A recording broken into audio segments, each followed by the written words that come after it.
So today I'm going to talk a little bit more about divergence. There was a video on 5/20/2014 that explains the intuitive idea behind it, and it sort of measures the flux across a boundary. We arrived at this expression, that the divergence of a vector field is equal to the sum of the partial derivatives of its components. So this thing, and I should be careful, let's pretend the vector function f, x comma y comma z, looks like p of x comma y comma z times I plus q of x comma y comma z times j plus r, of x comma y comma z times k, and I, j, k being the unit basis vectors for 3-space. And here we go. We got partial q partial y up here, and then partial r partial z here. And we showed why this is the case, that this would sort of total up all the flux. So let's take a look at another way to write this. If you want, you can think of this divergence is written another way. We can think of divergence as the dot product. Divergence of f is being the dot product between the gradient operator and the vector field f. Don't forget what the gradient operator is. That looks like this. Partial x, partial y, partial z, dotted with the function f, which has components p, q, and r. Well, if you computed this dot product, remember what dot products are, you multiply the first components together, so it's going to be partial p, partial x, and then dot product says add the next two components multiplied together. I'm using the word multiply loosely here, because you don't really multiply this. We apply the operator and the gradient operator vector to the vector PQR. And then lastly, we do partial r, partial z using the same reasoning. So there you can see this new quantity here. This is not a vector. This is a scalar quantity, and it is the divergence. All right, so that's a way to write divergence. Divergence is simple enough to compute, so I won't do an example, but here is a nice fact. So if you have a vector function whose components are p times I plus q times j plus r times k, and it has continuous second-order partial derivatives, and that should make you think, oh, wait, Clauron's theorem's going to come in. You're probably right. Then the div of the curl of f is equal to 0. Now, let's take a minute, maybe pause the video and think, what kind of 0 is that? Is it a 0 vector, or is that to 0 the number? Okay, and it turns out that's 0 the number.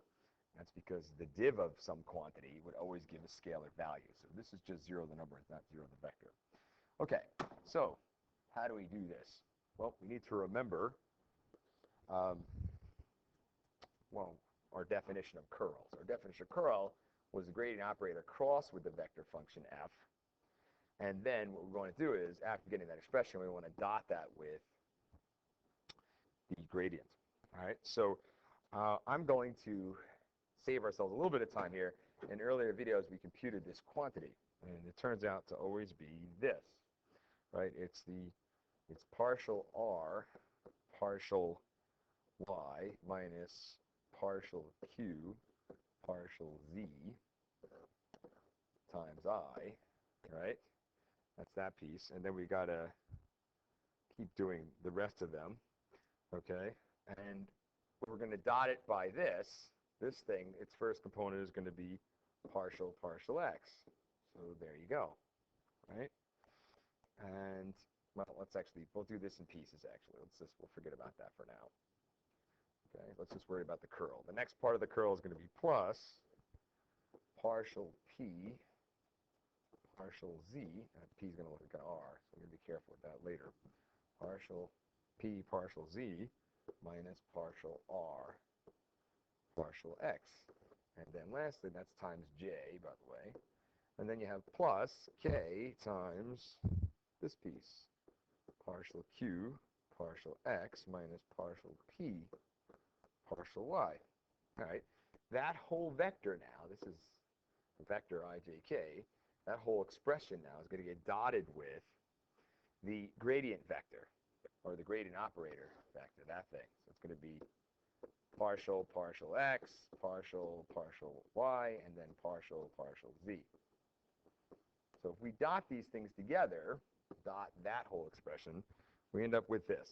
So partial x of the first component of the curl, partial r, partial y, minus partial q, partial z. I'm going to write this vertically.